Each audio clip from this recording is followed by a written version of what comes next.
เด้เนาะสบายดีน้องรัตวันสบายดีเบิดทุกท่านเด้อพี่น้องสบายดีพี่น้องลูกหลานคนลาวคนไทยอยู่ไสก็แล้วแต่ที่ฮักหอมเสรีภาพและประชาธิปไตยทุกท่าน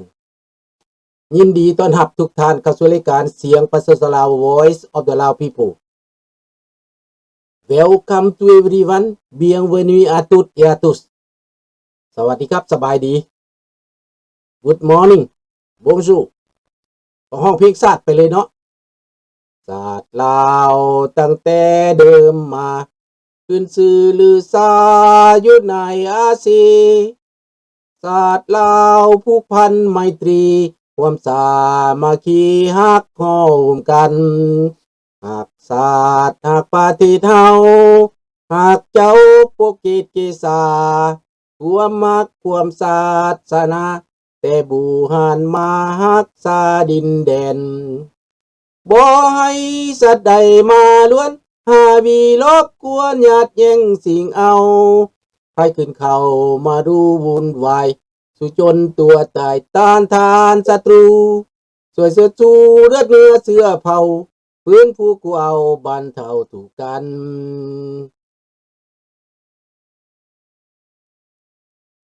ขอบใจพี่น้องเนาะ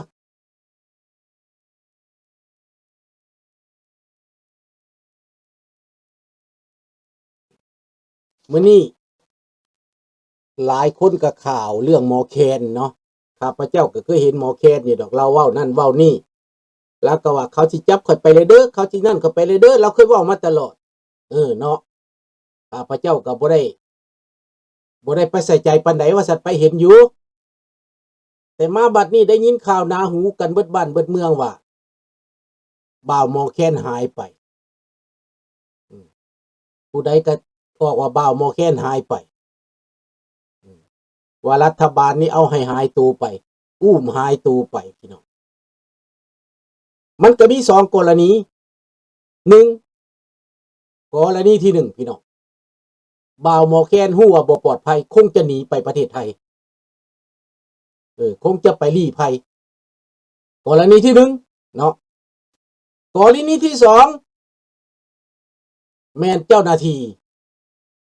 ที่ข่มขู่ที่เคยข่มขู่เคยโทรศัพท์ข่มขู่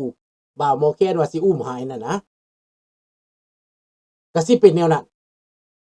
มี2กรณีเท่านั้นแหละเรื่องอื่นบ่าวหมอแคนนี่คือสิบ่มีหยังคันว่าคนสิเอาไปฆ่าไปแกล้งย้อนเกลียดย้อนชังย้อนนั่นย้อนนี่ก็คือสิบ่มีเบิ่งท่าทีน่ะเพราะบ่แม่นคนสิไปเป็นแนวนั้นและสิมีแกล้งศัตรูหมู่มานแบบ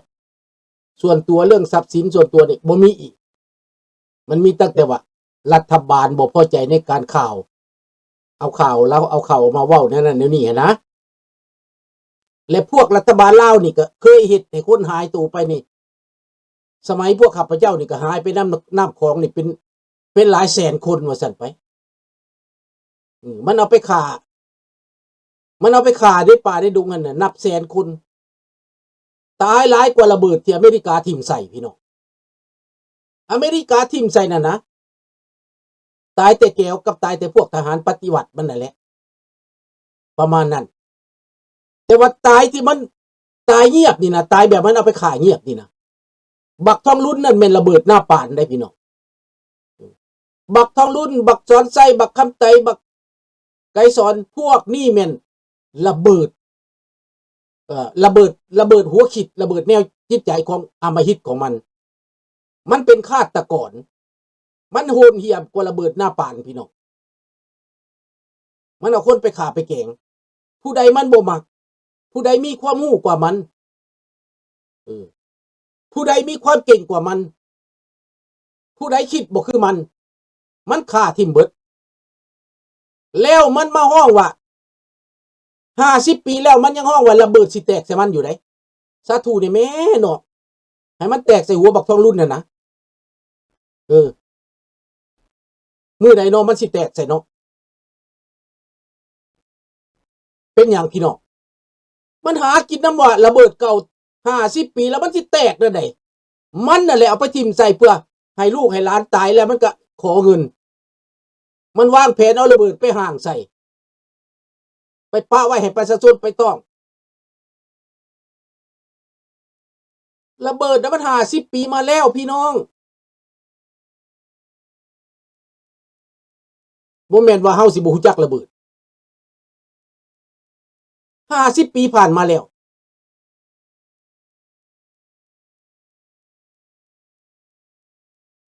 แต่ว่า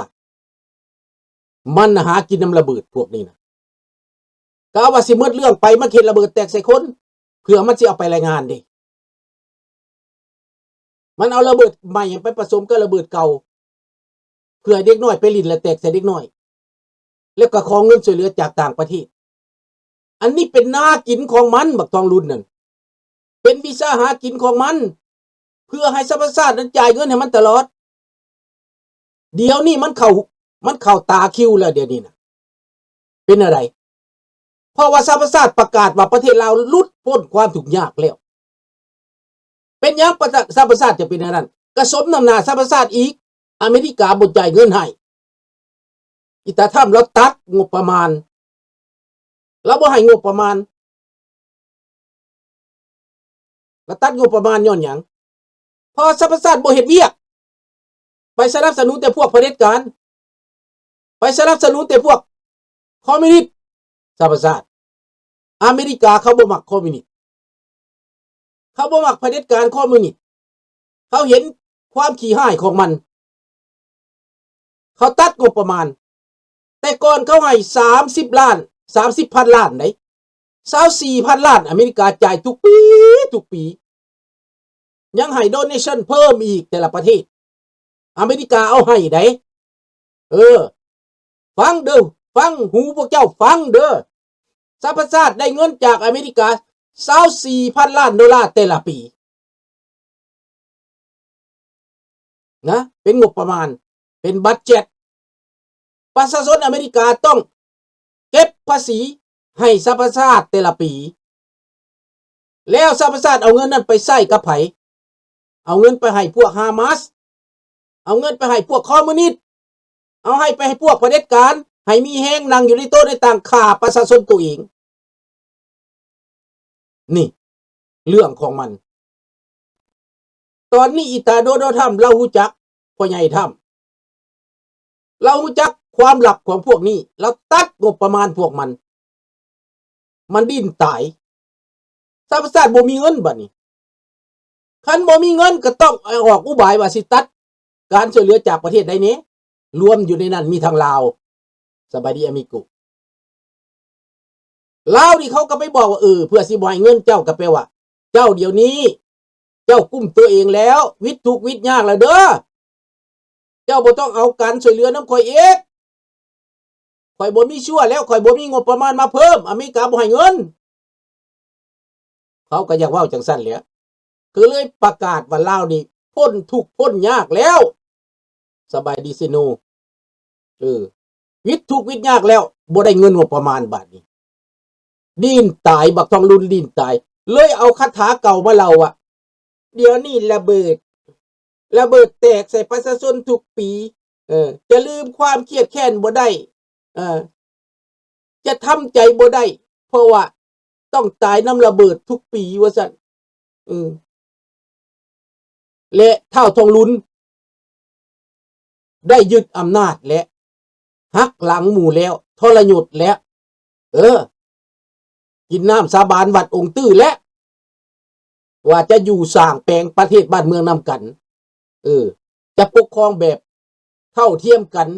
เสมอภาพปานากองไซเพิ่นว่าบ่มีคนถูกบ่มีคนยากเท่าทองรุ่นเว้าได้หัวหน้าเท่าทองรุ่นเว้าเท่าสุพรรณวงศ์เท่าไกรสอนเว้าข้าพเจ้านี่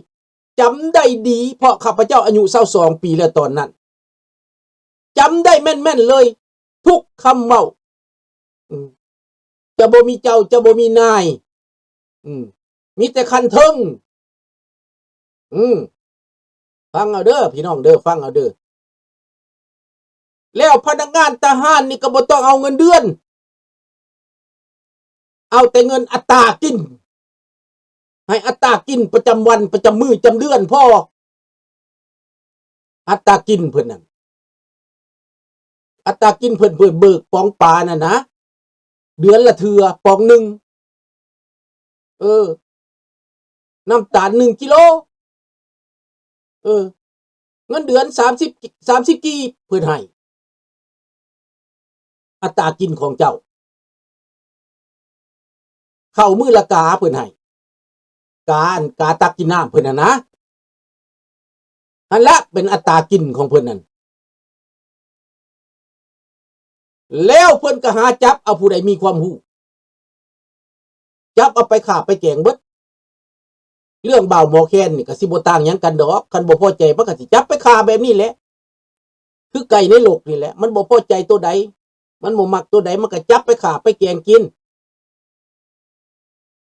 นี่แล้วสิให้เฮ็ดจังได๋คันพวกเจ้ายังอยากอยู่นำพวกนี้พวกเจ้าก็อยู่แบบนี้ต่อไปให้มันเฮ็ดแบบนี้ต่อไปมันบ่มักผู้ใดมันก็เอาไปแบบนี้แหละมันเฮ็ดเวียกให้แก้วให้เจ็กดิพวกนี้มันลูกน้องแก้วเจ็กเด้ลูกน้องโจรเด้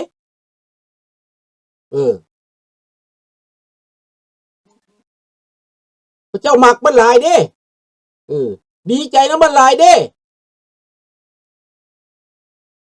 มื้อใดก็ส้มเซยมื้อใดก็เมามื้อใดก็ลิ้นมื้อใดก็กินเห็นบ่ล่ะบักทองรุ่นฆ่าคนมานี่นะในประวัติศาสตร์ลาวนี่นะตั้งแต่ข้าพเจ้าเกิดมานี่ข้าพเจ้าอ่านคืนหลังนี่บ่เคยมีประชาชนแตกหนีจากประเทศฮอด2 ล้านคนบ่มียุคใดสมัยใดข้าพเจ้าก็บ่เคยมีสมัยสงครามก็บ่มีไผแตกหนีมีแต่คนไหลเข้ามาระเบิดทิ่มลงสายทางโฮจิมินห์ตะลึมบึมบึมอยู่แตกทั้งเว้นทั้งคืนเขาทิ่มลงใส่แก้วฮานอยขนทหารลงไปเวียดนามใต้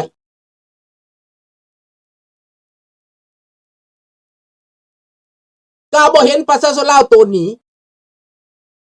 มีผู้ใดเนี่ยอามิโกะเห็นบ่ประชาชนลาวโตนหนีน่ะโตนหนีจากประเทศตัวเองตอนนั้นน่ะ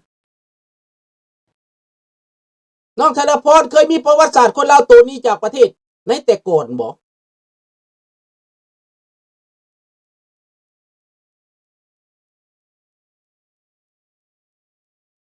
สิได้หยังมันบ่ได้หยังไดเขาสิให้หยังเห็นบ่ล่ะ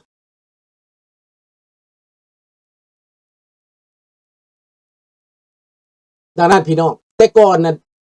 มันมีกระทรวงอันนั้นน่ะฝ่ายอันมันยังเสียงขะนี่นะมันมีกระทรวงสำหรับพวกเสียงขะโดยเฉพาะพวกกันเขาฮ้องว่าอีหยังแล้วเขาจะมีเงินคนเสียองค์ขะโดยเฉพาะเลี้ยงคนเสียองค์ขะโดยเฉพาะมีองค์ขะเทียมโดยเฉพาะเขาจะมีขาเทียมให้ท่านขาขาดก็ได้เขาจะมีการดูแลเบิ่งแยงได้แต่ก่อนได้ก่อน1975ได้นานาชาติก็เบิ่งพวกแฮนดิแคปเขาก็มาเบิ่งแฮนดิแคปสากลหั่นน่ะเห็นบ่แล้วพี่น้องแต่ก่อนบ่มีคนอพยพหนีแต่ว่าพวกปฏิวัติเข้ามาปุ๊บเอาลัทธิอุบาทนี่มานี่นะฆ่าประชาชนเป็นพักเป็นเบื่อ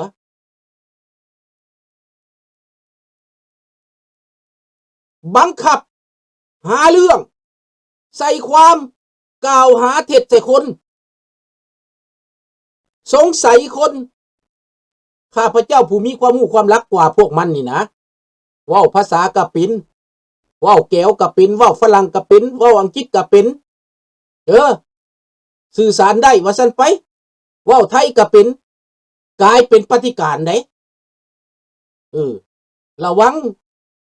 งพวกนี้สิเป็นปฏิการพวกมีความรู้นี่นะในสายตาของมันพวกมีความรู้เป็นศัตรูมันเบิดพี่น้องมันเบิ่งในแบบนั้นเบิดเบิ่งขี้ตาสร้างแบบนั้นแหละปานตามันสิแตกมันสร้างคนมีความรู้เพราะว่ามันอิจฉามันบังเบียดอันนี้ความจริงพี่น้อง เป็นหยังจะเป็นแบบนั้น